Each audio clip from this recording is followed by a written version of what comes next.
Hey there, super learners! Welcome to today's episode of Flawless Speaking, where learning promises to be fun and exciting. Today, we're talking about something super cool, the letter I. Now, did you know the letter I has two sounds? It can be E as in bit, sit. It can also be I as in buy, fly.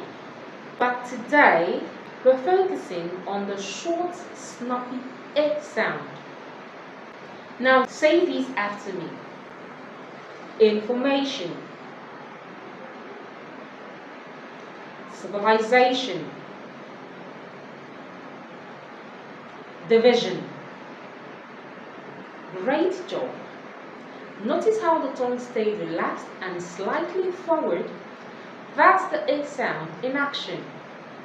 But wait, did you know that some words do not have the letter I but still contain the E sound?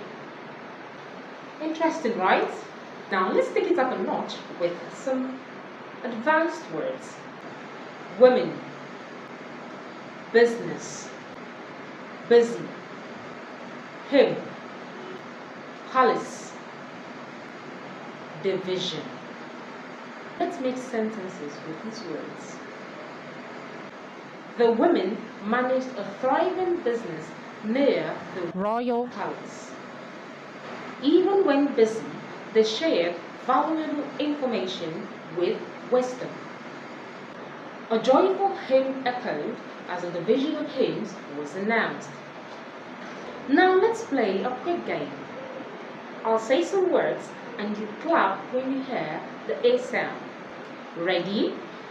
Let's go. Machine, city, myth, vision, align, oblige. Did you get them all? Let me know in the comments. So keep practicing and don't forget to like, subscribe and hit the bell for more exciting lessons. See you next time.